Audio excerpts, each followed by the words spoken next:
Hi, Gary Stearman. Time for another update from Prophecy Watchers. And good news. In studio with me is our friend Avi Lipkin from Israel. Avi, good to have you back. Good to be back. You know, every time we meet, you've got some hot news. And we talk for a while, and I get very excited. We need to share this with our audience. And our audience knows when you've been absent for a while, they say, where's Avi? Well, he's here. And we're going to talk about the Middle East I think in an important way, because we hear the American news media talking about the Middle East, and it's not the same as when Avi talks about it. What's going on in the Middle East, Avi?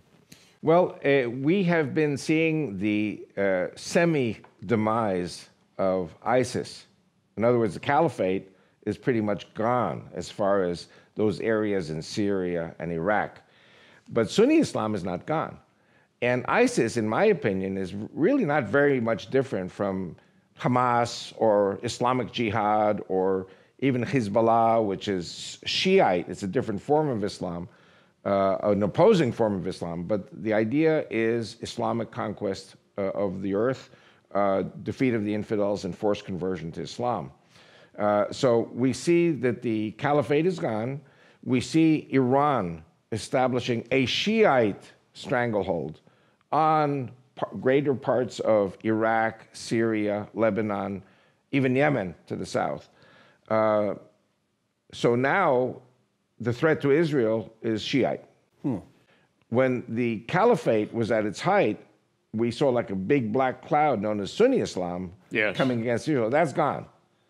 And the United States, an interesting point is that under George Herbert Walker Bush, he didn't like Saddam, and Saddam didn't like him. You had the Desert Storm. And so when George Herbert Walker Bush said, we're going to bring democracy to Iraq, what that meant was, well, the Shiites are 60%, they're a majority. So majority rule means Iraq becomes Shiite. So Saddam Hussein was slaughtering the Shiites, slaughtering the Kurds. When the Shiites wanted to rise up, George Herbert Walker Bush said, yes, go for it, we're with you. And then Saddam Hussein slaughtered 100,000 Shiites, and nobody came to the help of the Shiites.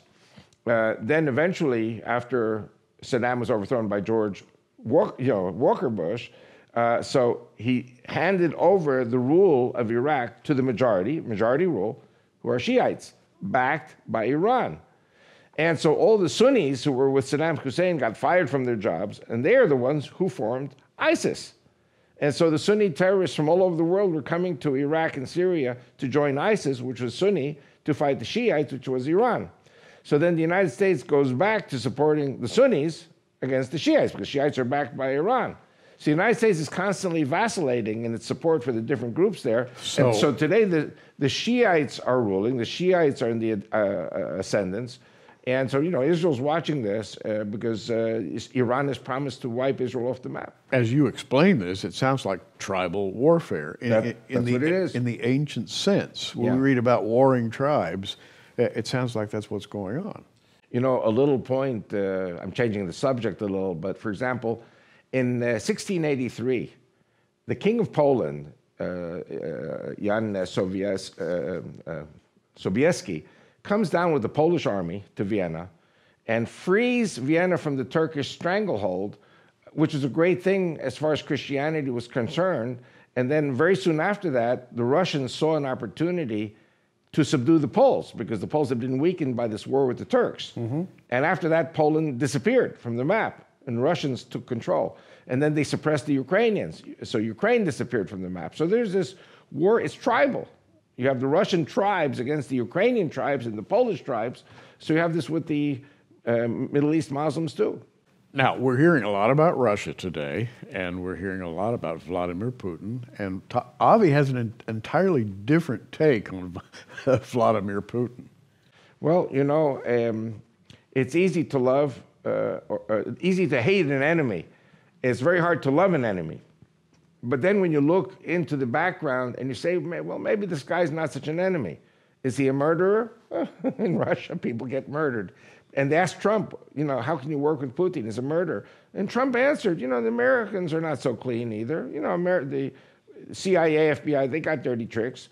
I have news for you. I'm from Israel. The Mossad has dirty tricks. Everybody has dirty tricks, and people are dying right and left in every country.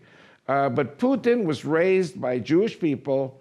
He grew up with Jewish people. He was fed by Jewish people when there was no food in the pantry in his house. He's a devout Russian Orthodox Christian. It doesn't mean he's not going to kill the opposition, but he's very friendly with Israel. I don't think that it means that he will sacrifice Russian interests to save Israel. But you say, and by the way, you won't hear this very often, but I'm looking at Avi's DVD here. It's called Trump Revolution. But in this DVD, which we have, by the way, in our online bookstore, you talk about the things that have to do with the backgrounds of major personalities, like Donald Trump and like Vladimir Putin. Right. And you talk about things that we never hear in America. We hear about KGB Putin. We hear about nuclear warfare Putin. We hear about looting the economy of Russia. We hear about Putin. But you bring in a little bit different slant to the man. In other words, you see him as driven by a different set of motives than Americans commonly see. Right. In other words, whereas under communism, religion was banned in the Soviet Union because it was atheist, he has restored Russia to its Russian Orthodox Christian nature. And if you want to describe Russia today, you could say it's neo-Tsarist.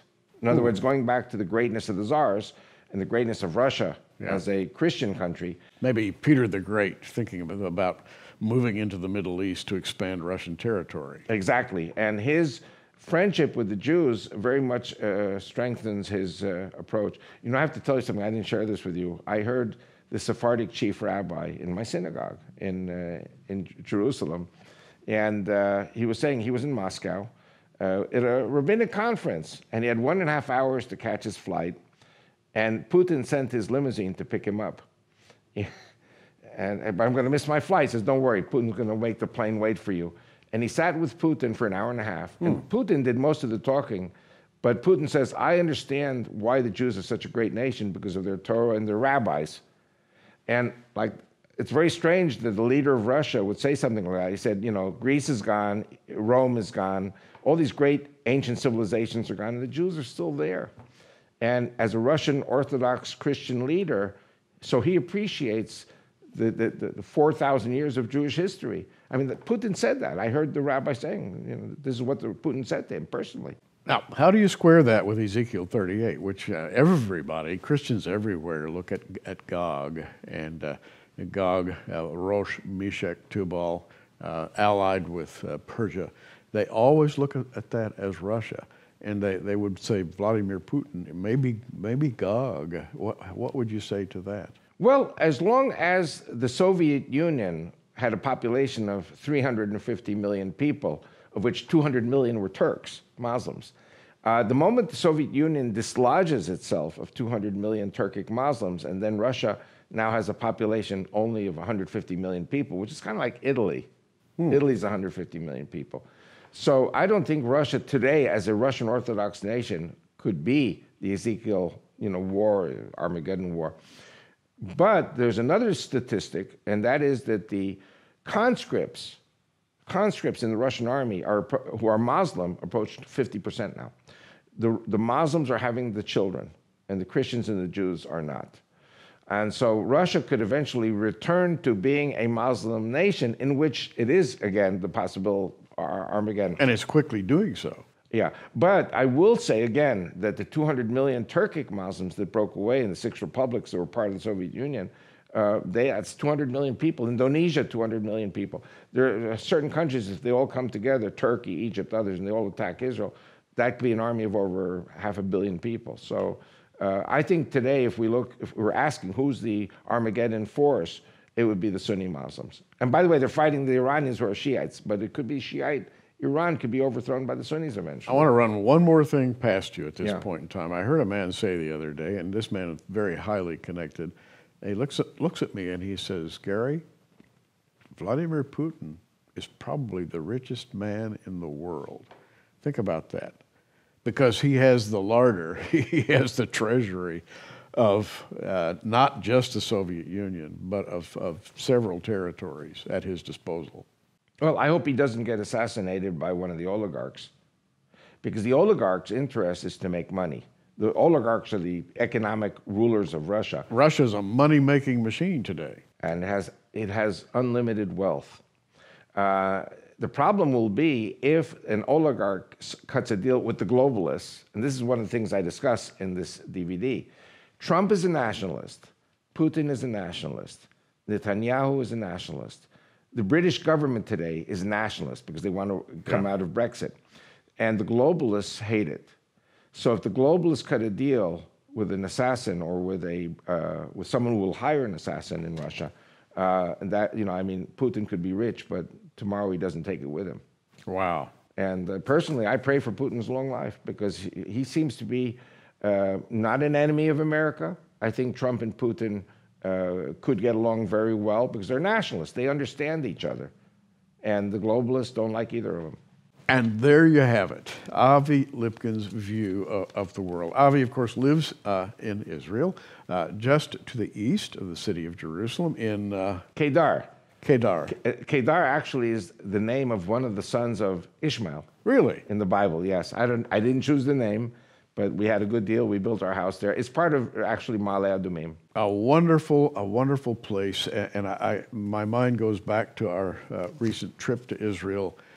When your son Aaron escorted us to so many wonderful places and gave us historical perspective that goes back thousands of years. And I think of Israel and I think of you and your family right in the middle of what the Bible describes as the age of the reformation of the kingdom of Israel, the coming of the Messiah.